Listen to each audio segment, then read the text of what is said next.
obrigada porque você está conosco aqui, né? Está aqui na nossa sala, né? Eu fico feliz de ter você aqui com a gente.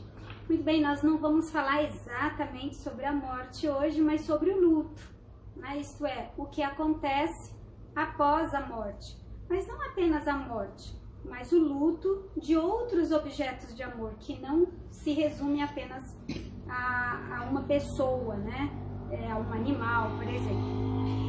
Quero começar contando para vocês aqui, falando para vocês uma pequena frase de uma garotinha, né? Que ela está sempre nos jornais, né? Feito uma tirinha sobre ela, um desenhinho, e sai em vários jornais aí.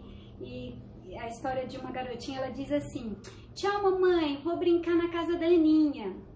Aí aparece o desenhinho, né? Ela dando tchau pra mamãe. Aí a mãe diz: tudo bem filha, tchau. Aí ela volta e fala pra mãe: mãe, você não vai dizer cuidado filha, não volte tarde, avise quando você chegar lá. Então essa tirinha, né, mostra aqui a preocupação da filha ao dizer assim: mãe, você não vai dizer cuidado, me avise que... Quer dizer, eu não sou tão importante para você ao ponto de você ficar com medo de me perder, né? Então o luto, ele é um processo, e quem ama sofre o medo de perder, né? Então quem ama tem medo de perder. E por isso que o luto é algo tão difícil pra gente, porque nós não gostamos de perder. Não gostamos de perder as pessoas, não gostamos de perder os nossos objetos que nós amamos, né? Os objetos de amor. Objetos de amor pode ser tanto pessoas como outras coisas, né? O luto, então, é uma experiência, é um processo e uma experiência individual. Cada um precisa elaborar o seu luto, e o luto se elabora de formas diferentes, né? Então, nós não somos preparados para a morte. Portanto, o nosso cérebro, ele não se prepara para vivenciar a morte. Ele não se prepara, ele não faz ensaios da morte. Por isso que quando alguém morre perto de nós, ou quando perdemos algo que amamos muito, somos surpreendidos. Somos surpreendidos e isso nos causa uma sensação muito ruim e nós sofremos, sentimos dor, né, por essa perda. Não é comum a gente pensar então na morte, ficar refletindo sobre esse assunto, por isso ficamos um pouco ansiosos. Não existe uma regra, um segredo, uma fórmula mágica para se elaborar a morte, né? O luto, né? Não existe isso. Nós simplesmente temos que aprender a vivenciar este luto próximo às pessoas que nós amamos. E nós vamos falar um pouquinho sobre isso, as técnicas, os vários tipos de luto, como que a gente pode elaborar o luto, como se preparar para o luto, como preparar crianças para o luto, que isso é muito importante. Quando você prepara uma criança para o luto, quando ele se tornar adulto, ele já vai saber como lidar ou como se comportar diante disso. Aprender a lidar com o luto não significa que você vai aceitá-lo facilmente, né? O luto, alguns estudiosos, alguns psicólogos e até algumas pessoas que já viveram luto, elas dizem que o luto é como um deserto, só que é passar por ele sozinho, né? Aparentemente sozinho. Nós sabemos que não estamos só. Deus está ao nosso lado, né? O céu inteiro está à nossa disposição, mas é uma sensação de solidão. Por quê? Porque mesmo que as pessoas estejam ao seu lado, outras pessoas que você ama, você tem que elaborar esse luto sozinho, você tem que passar pelo seu deserto, né, para entender isso. O luto também é dito por um psicanalista, né, ele diz que o luto é como uma caverna escura, né, que você precisa, ao estar nessa caverna, lá no fundo dessa caverna escura, você precisa encontrar saídas, né, precisa encontrar uma saída para essa caverna. Só que você vai experimentando formas diferentes, caminhos diferentes. Então você pode sentir raiva, você pode sentir medo diante do luto, você pode se sentir culpa, ter a emoção da culpa. Então esses são caminhos diferentes que você busca, né, para sair dessa caverna, né, do luto, né, da morte. É necessário, então, para se elaborar um luto bom, bem feito, é necessário que você fique quieto, que você se acalme, que você sente, né? Que você fique quieto para poder você sentir o luto. O luto é algo que nós precisamos sentir para poder elaborar. O tempo para se elaborar o luto, ele é muito variável. Muda assim de pessoa para pessoa e também dentro das culturas, né? A cultura determina, assim, influencia bastante na elaboração do luto. Os judeus davam para as pessoas, né? 1 ano o tempo de luto. Então, durante 1 ano, o viúvo ou a viúva ficava ali vestido de preto, né, como sinal de que ele estava de luto. Ele não podia se envolver com ninguém, ele ficava neste período aguardando o luto da pessoa que ele amava. No passado, a sociedade no geral usava o luto 1 ano, depois foi diminuindo esse período, 6 meses, depois foi diminuindo, e os homens usavam lacinhos ou lenços pretos na roupa, né, no casaco ou no terno, como sinal de luto. Isto é, todo mundo que visse aquela pessoa, né, uma mulher vestida de preto, ou um homem com um lenço, uma fita preta na roupa, todo mundo sabia que ele estava enlutado. Isto é, todo mundo tinha uma consideração, um respeito por essa pessoa, um acolhimento diferente. Essa era uma forma da sociedade acolher o enlutado. Só que hoje, as pessoas não têm mais nem tanto essa tradição, né? Elas vão com roupas coloridas nos enterros, nos velórios, elas não se importam mais com isso. Mas a pessoa que está enlutada, ela sente, né, esses mínimos detalhes, né? Pode ser que para quem vai não importa, mas quem já passou pelo luto gosta desses pequenos detalhes. Ela se sente amada, respeitada, né? Acolhida com pequenos gestos, como por exemplo uma roupa preta, né? Um sinal de sofrimento. Estou junto com você, estou enlutado com você, né? Então, assim, o tempo do luto ele é variável, né? Ele pode... Há pessoas que em poucos meses já voltam a trabalhar, às vezes semanas já voltam a trabalhar. É claro que ainda chora, ainda fica muito sensível, mas assim, o normal ou o ideal, o aconselhável que seja 1 ano, né? A partir de 1 ano, se a pessoa ainda não voltou às suas atividades, ainda não voltou a trabalhar, a produzir, isso significa que ela não está elaborando bem o luto, né? Da pessoa ou do objeto de amor. Quem ama liberta. Liberta quem? Liberta o morto, né, para que ele descanse e seja lembrado, né, e fique na saudade, e liberta você também. Então, quando você ama, você se liberta também para continuar vivo, para continuar a ser feliz, para possibilitar alegria, né? De repente, eu posso ser feliz depois de um luto? Sim, pode. Não vou dizer que é fácil, mas é possível. Então, quem ama, liberta, né? Liberta os dois, né? Para continuar vivendo. Por que é difícil a gente suportar o luto, né? Elaborar o luto? Porque nós não gostamos de perder. Perder é ruim. Perder é horrível. Nós gostamos de ter poder, de ter controle. E a morte, ela tira de nós o poder, o controle. Os médicos sofrem quando eles declaram o óbito de alguém. Né? Os enfermeiros, a equipe, todo mundo, ninguém gosta, né? Não tem alegria e prazer na morte. Tem, assim, os psicopatas, né? Mas aí as pessoas normais, né? Não gostam do luto, da morte, né? De perder. Todo mundo quer ter controle, né? Mas nós perdemos desde quando nascemos. Né? Não sei se você retroceder aí no tempo, você perdeu o útero da sua mãe para ganhar o mundo, né? Você perdeu o seio materno para ganhar a mamadeira, depois você perdeu a mamadeira, perdeu a chupeta, você chupava o dedinho, parou de chupar o dedinho, né? Você vivia no colo, perdeu o colo para ir pro chão, perdeu a fraldinha, o bercinho, o seu brinquedinho que você gostava, o seu fedorzinho lá, seu paninho lá, o seu brinquedinho fofinho que você dormia cheirando ele. Então tudo isso você foi perdendo, ao longo da vida você foi perdendo. Foram pequenos treinos, né?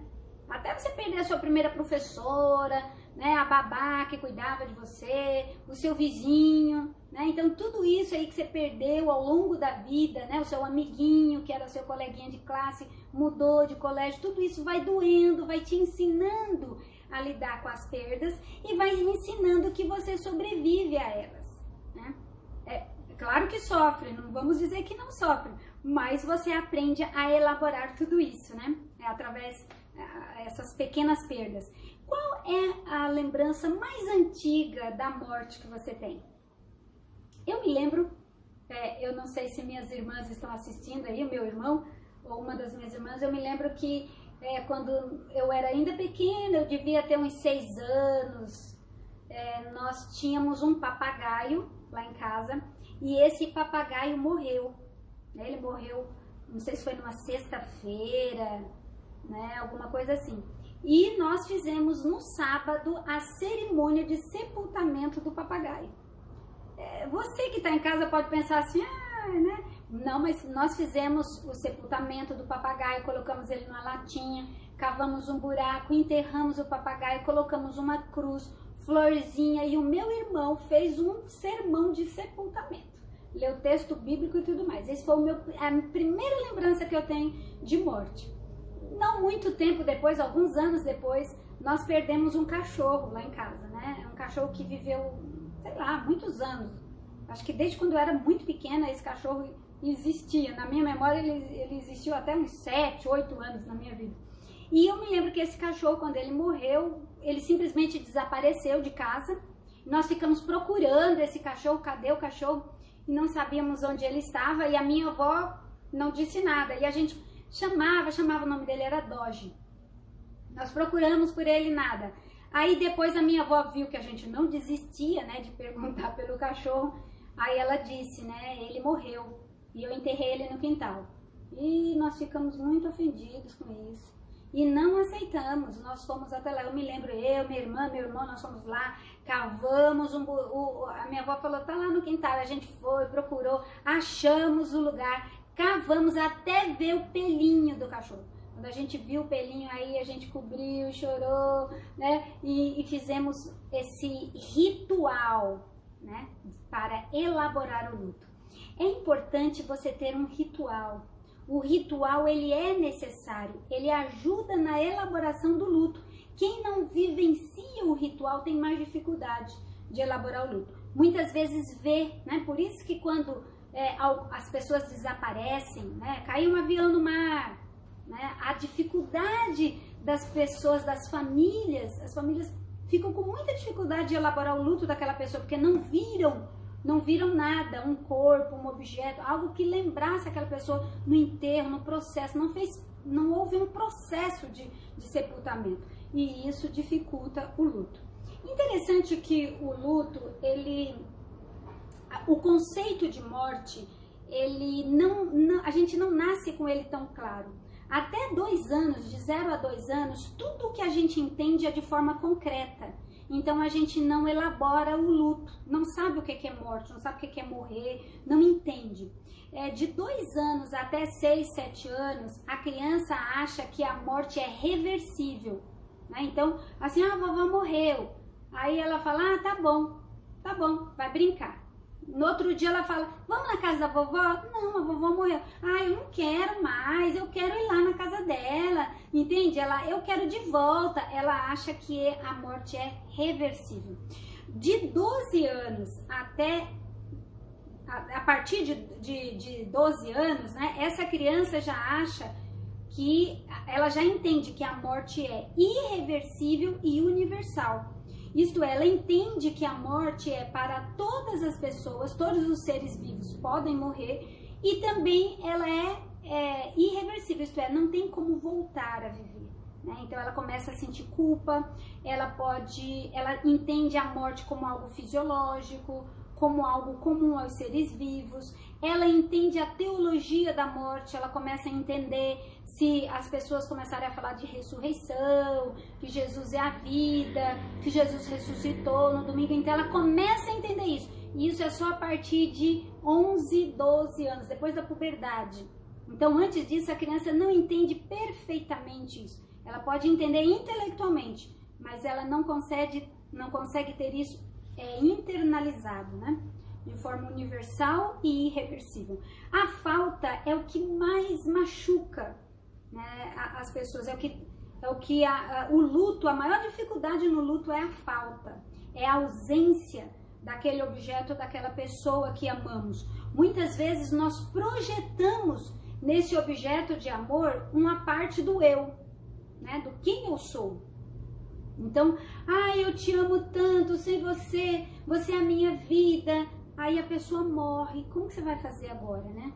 Você morreu junto, uma parte de você morreu. E aí a dificuldade imensa de elaborar o luto dessa pessoa, porque se ela era a sua vida e ela morre, e agora você tá vivo? Como que você vai fazer se você tá vivo e ela era você e ela morreu? Entendeu? Então emocionalmente fica muito confuso e a pessoa fica muito melancólica e ela também é como se morresse parte dela, né? É porque ela tá misturada com essa outra pessoa.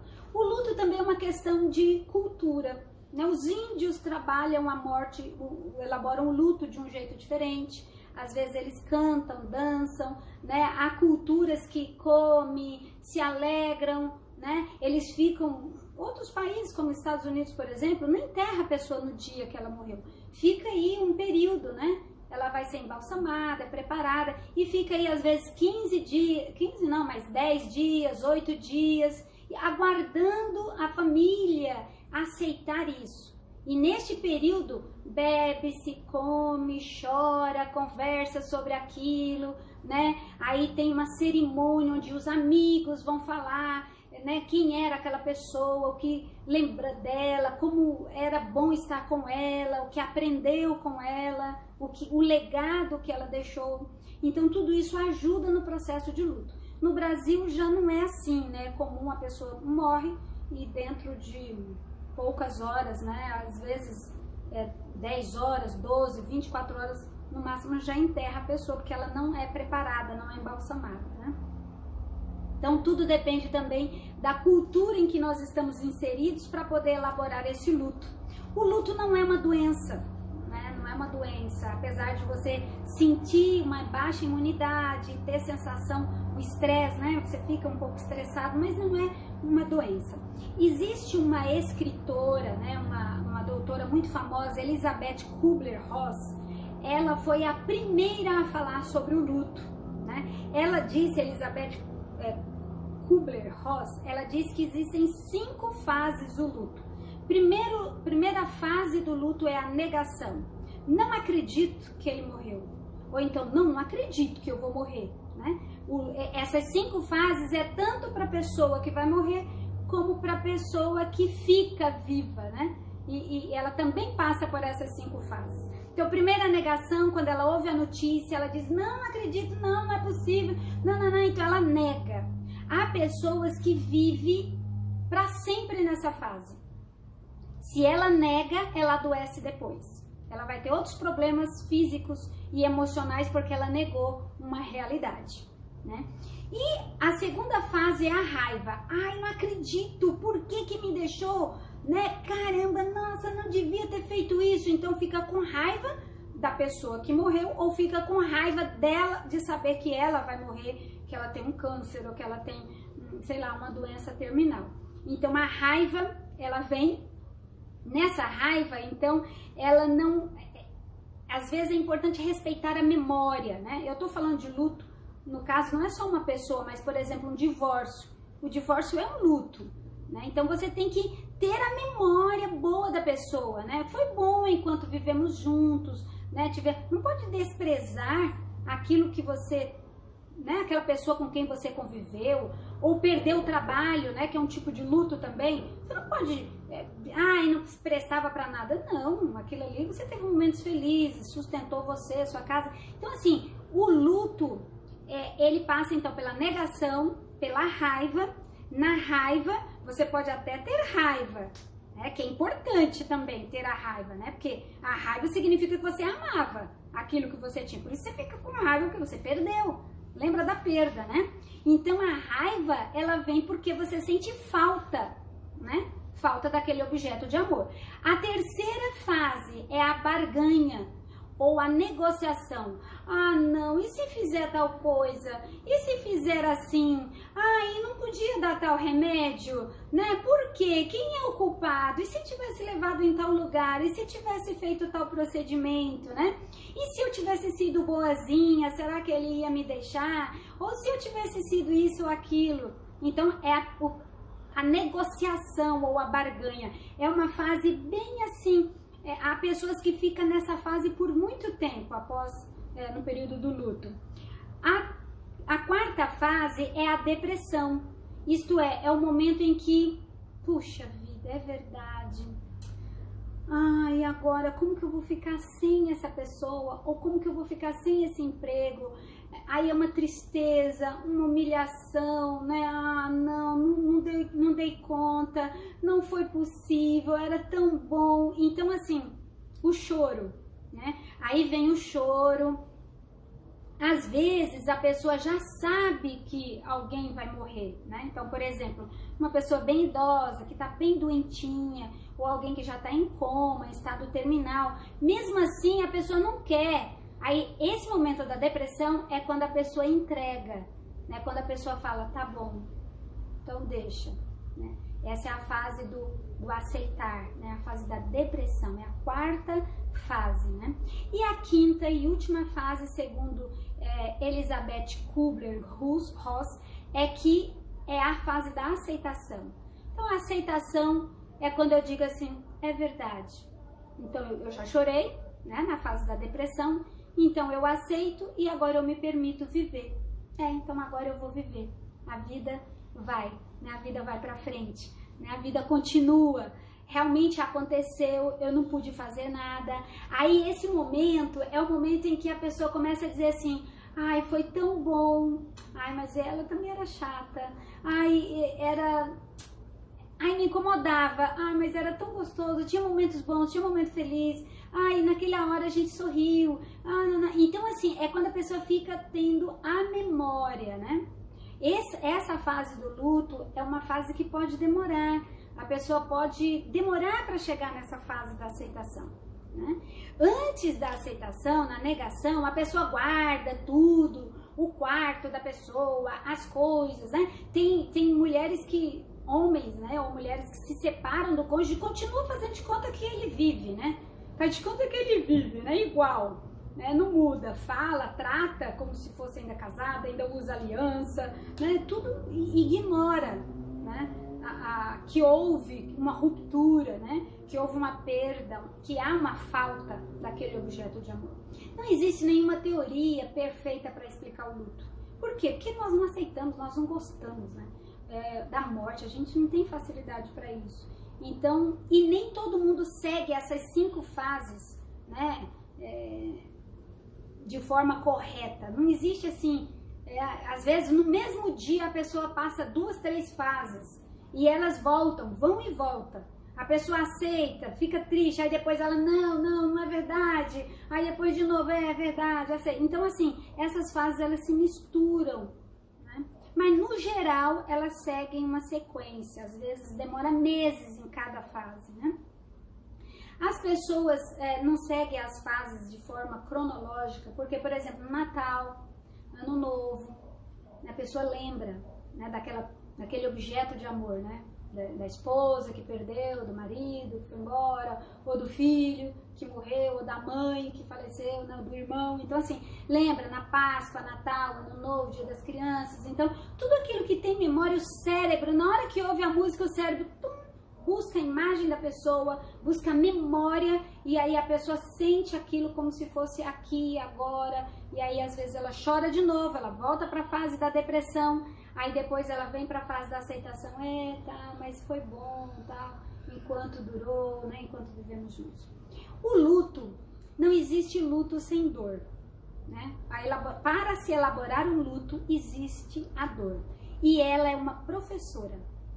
A dor, ela é uma professora da vida, né? Quem ama, sente dor, por isso sente luto, né? O luto é o preço do amor, né? A dor, né? Portanto, o luto é o preço do amor. Então, passar pelo luto é só quem ama que passa pelo luto, né? Não é possível congelar a dor, dizer assim, agora eu tô trabalhando, tô fazendo um projeto, no Natal eu vou elaborar a dor, no Natal eu vou chorar, vou sentir, não tem como você guardar o luto para mais tarde, para você curtir mais tarde, não.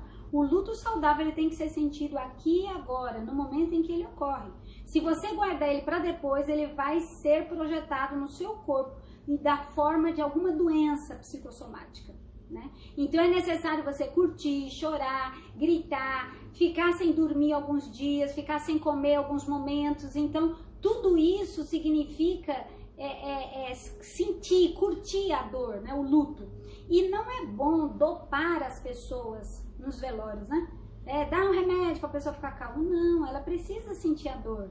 Ela precisa sentir o amor dos outros, o abraço dos outros. Ela precisa chorar. O choro, ele fortalece, ele revigora, ele ajuda a organizar pensamentos e ajuda a atravessar essas emoções intensas, a aliviar, né? A extravasar essas emoções. Então o choro é importante.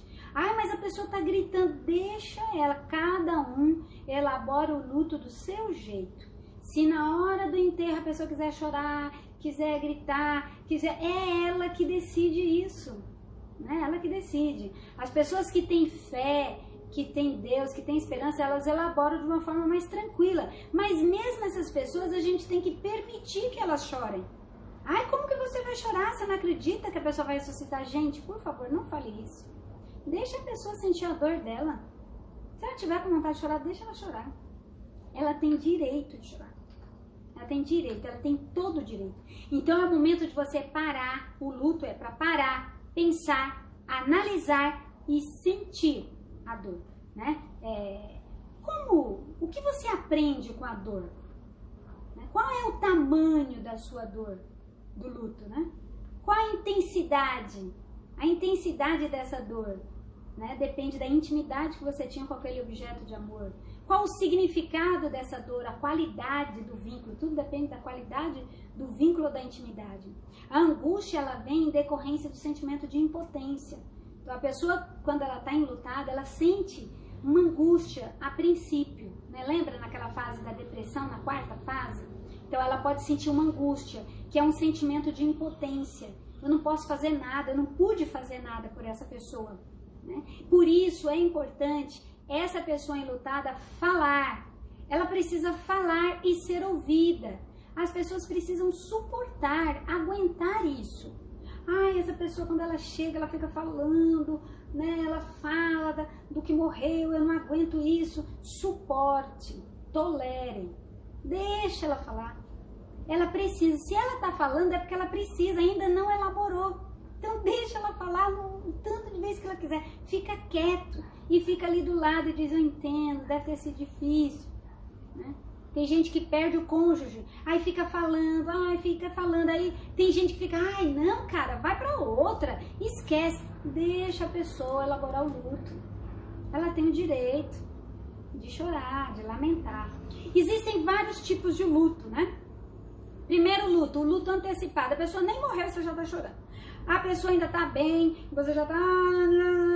Deixa cada dia o seu mal, deixa pro momento certo, né? Tem gente que sofre muito antecipado, né? O evento, né? A pessoa foi diagnosticada com uma doença, já acha que ela vai morrer. Aí fica elaborando um luto antecipado. Não, gente, deixa. O luto negado. Esse luto antecipado, normalmente são as pessoas ansiosas. Então, ela é tão ansiosa que ela antecipa o luto. O luto negado são as pessoas racionais, né? O segundo tipo de luto. Então, é aquele tipo de pessoa que racionaliza. Tal, morreu, tal, não, tal, só o corpo, ele é muito racional. Essas pessoas que negam, elas querem guardar o luto. Aí, às vezes, ela tem uma explosão, uma doença psicossomática no futuro. Ela pode sentir isso só no futuro.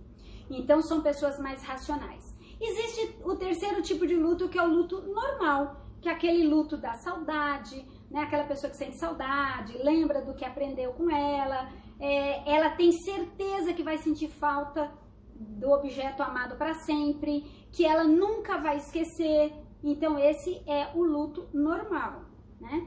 E o luto prolongado, que também é patológico, que é aquele luto de pessoas extremamente sensíveis e melancólicas.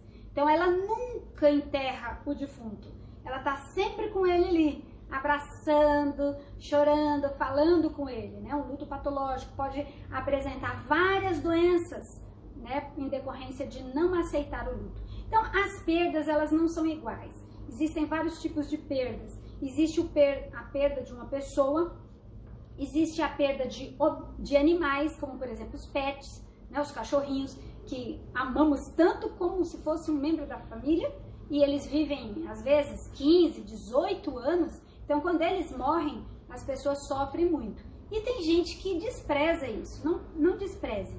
Se alguém chorar porque o pet morreu, ofereça o seu ombro e deixa a pessoa chorar. Porque ela amava aquele bichinho, trazia alegria, prazer para ela, deixa ela chorar. Deixa ela elaborar esse luto, né? O trabalho, às vezes a pessoa perde um trabalho, esse é um tipo de luto que tem que ser elaborado. Perder um relacionamento amoroso, um namorado, uma namorada, ou divórcio, alguém que amava, mas a pessoa continua viva, né? Mas perdeu fisicamente, né? Perdeu o relacionamento. E aqui, gente, existe uma situação muito importante. No consultório, há pessoas que sofrem anos por causa do divórcio, porque não elaboram o luto, porque, inclusive, essas pessoas dizem, eu preferia que ele tivesse morrido, ou que ela tivesse morrido, do que ir com outra pessoa. Quer dizer, a dificuldade dela é da perda, é da falta, né? A falta desse objeto de amor que não está mais sob a sua posse, né? Sob os seus cuidados. Então, ela tem ela se sente rejeitada, negada, essa pessoa, porque a outra foi embora e está feliz em outro relacionamento, né? Ou está tentando ser feliz. Então, a perda da saúde também é um luto que precisa ser elaborado. A pessoa é saudável, de repente ela começa a adquirir uma doença e vai ter aquela doença pro resto da vida. Então, ela precisa fazer o luto do corpo saudável, da saúde que ela tinha. Precisa elaborar isso. A formatura. Como assim? Sim, você era estudante, depois que você se forma, você é desempregado, né? Então você tem que elaborar esse luto, né, de ser estudante, né, que agora a sociedade cobra mais de você. Luto das oportunidades, luto de uma viagem que você queria e não pôde fazer, ou fez a viagem, foi tão legal e você voltou para casa, ai, que pena, era tão bom quando eu estava viajando, foi tão gostoso ir para tal lugar. Tá, acabou, morreu, né, já foi, tem que elaborar esse luto. Luto dos prêmios, né, ganhou um prêmio, uma coisa que queria muito. O luto da casa, mudar de casa, perder uma loja, perder um negócio, um estabelecimento, né, a sua bicicleta, um carro que foi roubado, alguma coisa assim. Então tudo isso são lutos que a gente precisa elaborar ao longo da vida. Perder objetos, né, eu me lembro, eu tinha um brochinho de couro da Mônica, vermelhinha assim, ela com aquela roupinha bonitinha, uma florzinha, e eu tinha aquele brochinho, nossa, eu era pequenininha, eu devia ter uns 5 anos, mas eu me lembro que eu chorei, porque perdi aquele brochinho. Aí você pode pensar, ai, que bobeira, mas as crianças, quando elas perdem um carrinho, uma boneca, um objeto que elas amavam, uma chupetinha, elas choram, porque aquilo ali é a perda, é a morte daquele objeto transicional, né? Daquele objeto de amor que a pessoa tinha, né? E a morte, com certeza, é o luto mais difícil de ser elaborado, né? Então, perder os pais é perder o passado, é perder a sua história, é perder a memória daqueles que sabem tudo sobre você, aqueles que já existiam antes de você nascer. Então, essa é uma perda muito difícil. Perder pai e mãe é muito doloroso. Perder irmãos é difícil porque é perder iguais. Perder filhos é muito difícil. Perder o filho porque ele vai embora, se casou, é o síndrome do ninho vazio. Já é previsível, mas mesmo assim os pais sofrem bastante. E perder o filho ou a filha fisicamente, né? Falecer. Aí é uma dor muito grande, muito grande. E esse luto tem que ser bem elaborado, porque esse luto significa o futuro, significa a sua projeção, os seus sonhos, né, os seus ideais. Por isso que perder pai e mãe são as perdas mais difíceis, né, são os lutos mais difíceis de se elaborar. Porque perder pais é perder o passado, perder filhos é perder o futuro, né? O luto, então, o luto que causa maior dor para um ser humano é a morte. E o segundo luto que causa maior dor é o divórcio.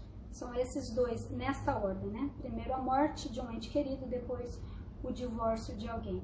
Quais são as consequências do luto? Existem várias, né? Da morte, né? Então, por exemplo, algumas pessoas, quando um morre, ele vira santo, né? É canonizado, vai para um elevado, se torna superior perfeito, né?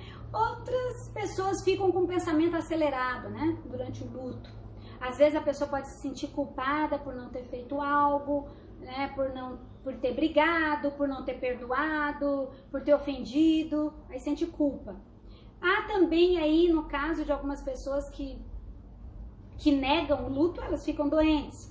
A coerência, né? É necessário uma coerência. Quando você está enlutado por alguém, é necessário você ter a coerência. Como você era e como você está. Se a mudança for muito intensa e muito duradoura, você precisa buscar uma ajuda profissional, pode ser um psicólogo, um médico, um psiquiatra. Às vezes é necessário uma medicação, um tratamento profissional para ajudar a pessoa a passar por aquele momento de luto. Então, tem que analisar o sono, a alimentação, a produtividade, a amizade e a questão da saúde da pessoa também. Então, pressão arterial, né? A pessoa que desenvolve doenças a partir de um luto mal elaborado, né? Então, às vezes é necessária uma terapia, às vezes é necessária uma medicação, às vezes a consequência de um luto não elaborado são as doenças, às vezes a distimia, depressão, o transtorno pós-traumático também. Mas lembre-se, você jamais será o mesmo depois que você perde um objeto que você amava muito, um objeto de amor, né? Pode ser uma pessoa ou não. Eu tenho alguns conselhos para você. Primeiro conselho, sobre velório. Eu sei que isso é uma coisa chata, ninguém gosta de velório, mas fale pouco no velório. Às vezes não precisa falar nada.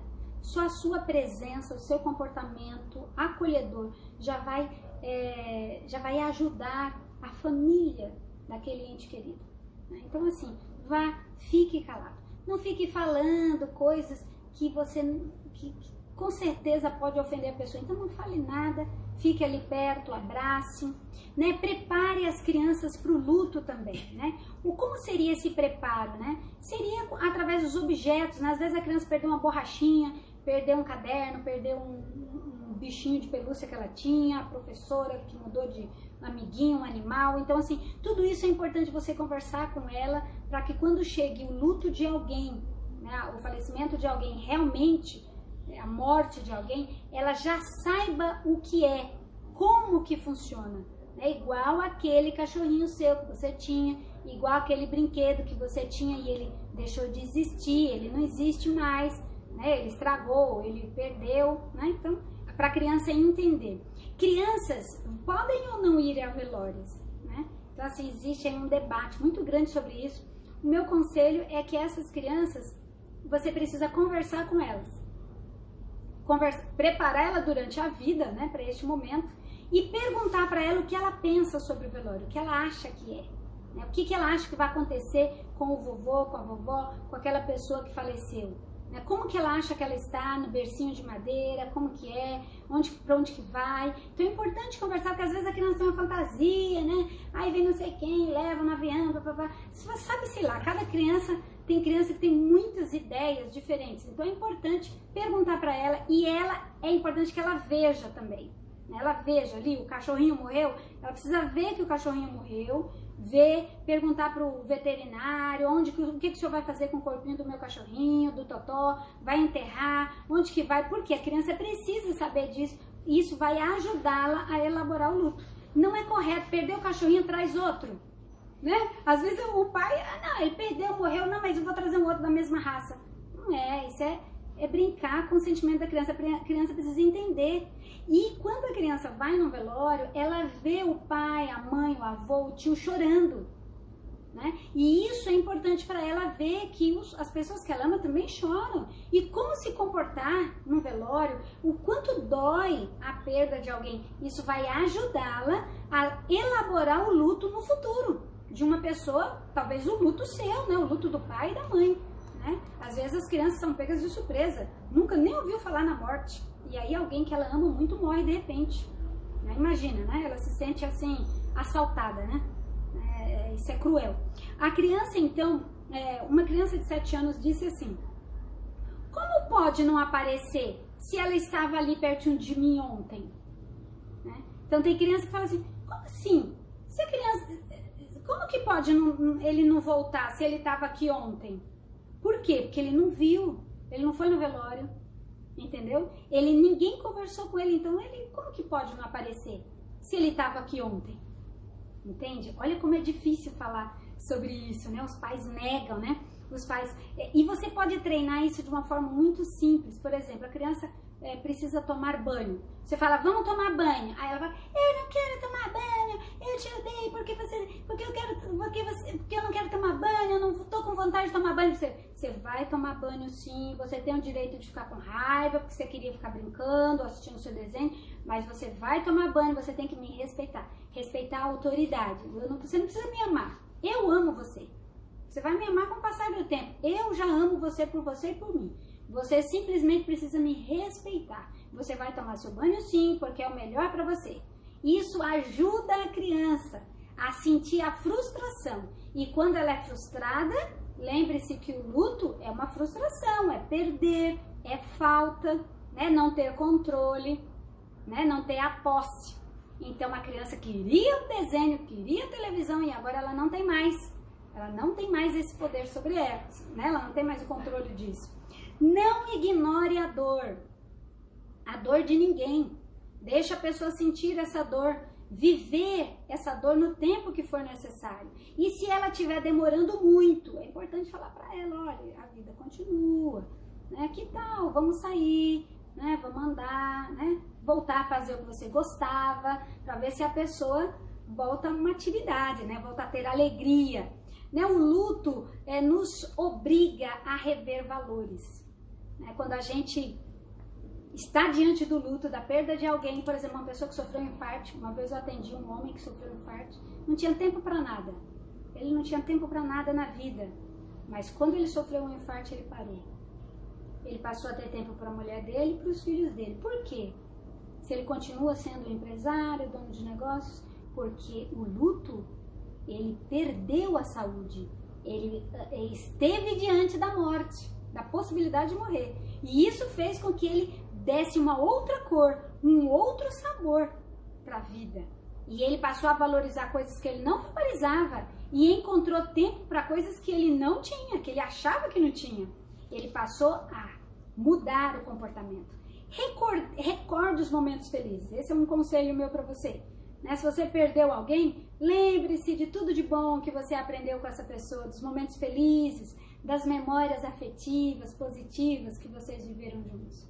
E lembre-se da fé, porque a fé ajuda a elaborar a morte, né? Ela ajuda no processo do luto, porque a fé traz esperança, né? A Bíblia também fala de luto. A Bíblia também fala de como se elaborar o luto, né? Como Jesus lidou com a morte, né? Em Lucas 7, nós encontramos ali uma história incrível. Jesus estava indo de Cafarnaum para Naim. E ao chegar ali com seus discípulos na estrada, chegando em Naim, ele se deparou com um cortejo fúnebre. Né? E Ellen White conta que havia muita tristeza, né? Aquela viúva levando o seu único filho, né? Morto agora. Né? Pela segunda vez ela fazia esse calvário, né? Essa cena, né? Percorria esse caminho. E agora para enterrar o seu único filho, né? Com quem ela tinha esperança, depositava esperança. Mas o espírito de profecia diz, Ellen White diz, né? Que quando Jesus viu aquilo, ele se encheu de compaixão. Ele sentiu a tristeza daquela viúva, né? E ele fez algo que os judeus não faziam. Ele tocou no esquife, né?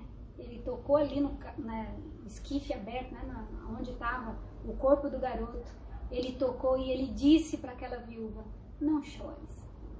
Como que você pode dizer não chore para alguém que está no velório do seu filho? Não, a pessoa, normalmente nós falamos chora mesmo, entenda, é difícil. Aí abraça a pessoa, por quê? Porque a pessoa tem o direito de chorar, mas com Jesus tudo é diferente. Jesus tinha o poder para curar. Jesus é o único no enterro, no velório, que ele pode dizer: não chore, porque ele tem o poder da cura. E ele disse: não chores, não chores. Jovem, eu te mando, levante-se. Isso que Jesus disse. Jesus trata a morte assim, simples assim. Não precisa chorar, porque eu vou ressuscitar. Eu vou ressuscitar, eu vou dar a vida, né, para essa pessoa, para esse seu filho.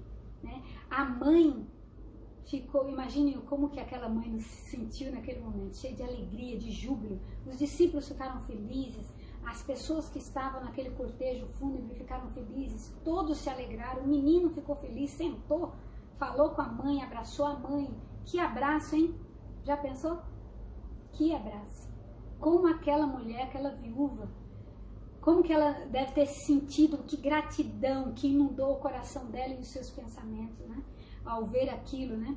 E Jesus em Apocalipse 1:18 diz assim: eu sou o que vivo e foi morto, mas eis que aqui estou vivo para todo sempre e tenho as chaves da morte e do inferno.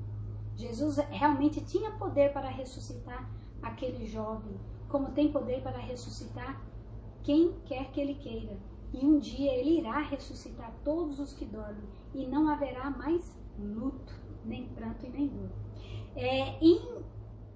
Em São João 11, tem aqui um outro momento, que eu quero terminar com este momento aqui, o momento em que Jesus ficou sabendo da notícia do seu amigo Lázaro. Jesus ficou sabendo que Lázaro estava muito doente, estava com uma moléstia, né? Aqui diz assim, que ele estava muito enfermo e as irmãs de Lázaro, Maria e Marta, mandaram avisar Jesus: olha, o teu amigo Lázaro está muito doente, venha até Betânia. Só que Jesus não foi naquele momento. Por quê? Porque Jesus queria mostrar o poder de Deus. E aquela morte daquele homem serviria para mostrar o quanto Deus tem o poder sobre a morte. E passado ali alguns dias, né, já estava ali 3 para 4 dias, né, que Lázaro tinha falecido, Jesus chegou e disse: tirem a pedra. E ali eles falaram: Senhor, eis que está enfermo aquele que tu amas, né? Depois Jesus disse-lhe: Senhor, vem e vê, né? Falaram para ele: Jesus, venha e veja onde ele está. E ali, quando Jesus chegou à porta daquele lugar ali, não sei, acho que era um túmulo onde eles deixavam as pedras, né? As pessoas, os judeus deixavam assim. Jesus olhou e Maria chorou e chorou. E a Bíblia diz que Jesus chorou. São João 11:35, né? Diz que Jesus chorou. Então, o que Jesus faz diante da morte, né? Com as pessoas? Quando ele vê o sofrimento de alguém, ele chora. Ele chora não pelo morto, porque ele tem poder para ressuscitar, mas ele chora pela dor, né? E se você está sentindo a dor de alguém que se foi, Jesus chora com você, Jesus sente essa dor com você, até o momento em que ele vai dizer: Lázaro, sai para fora, né? Jesus falou isso em São João 11:43, Lázaro, sai para fora, simples assim, no poder de Deus, Lázaro sai. E se Jesus não tivesse dito Lázaro, se ele tivesse dito só sai para fora, todo mundo que estava morto ali ia sair, porque o poder de Deus tem poder para ressuscitar todos os seus filhos. Que alegria, não é? Isso não enche o teu coração de alegria e de esperança? Saber que Jesus um dia vai poder ressuscitar todos que você ama, que dormiram no Senhor? Pois Jesus ali, quando Lázaro saiu, Lázaro estava um pouco magro, né? Por causa da doença que ele teve antes, mas ele estava cheio de alegria, ele estava cheio de... Ele exalava ali uma alegria, ele estava inteligente ainda, ele estava raciocinando, ele se lembrava de tudo o que aconteceu até o momento em que ele morreu. E ali ele foi, as irmãs abraçaram, beijaram, e houve grande alegria, grande júbilo ali no meio daquela multidão das pessoas que estavam ao lado. Ellen White diz que houve regozijo e louvor. As irmãs receberam como um dom de Deus o irmão que lhe era devolvido, e com lágrimas de júbilo exprimiram a sua gratidão a Jesus. Abraçaram a Jesus e choraram de alegria, agora não de tristeza, mas de alegria pelo que Jesus fez. Leia o livro Desejado de Todas as Nações. Ali você vai encontrar essa história e muitos outros milagres que Jesus realizou, né, durante todo o seu período em que esteve aqui na Terra. Quero terminar, antes de colocarmos uma música muito bonita para você ouvir, Apocalipse 21:4. E diz assim: Deus enxugará dos seus olhos toda lágrima, e não haverá mais morte, nem pranto, nem clamor, nem luto e nem dor, porque já as primeiras coisas passaram. Deus limpará dos seus olhos toda lágrima. Já não haverá mais morte, nem pranto, nem luta, nem dor, porque as primeiras coisas passaram. Para Deus a morte é passada, porque Ele tem poder, né? Ele tem poder para restaurar, né?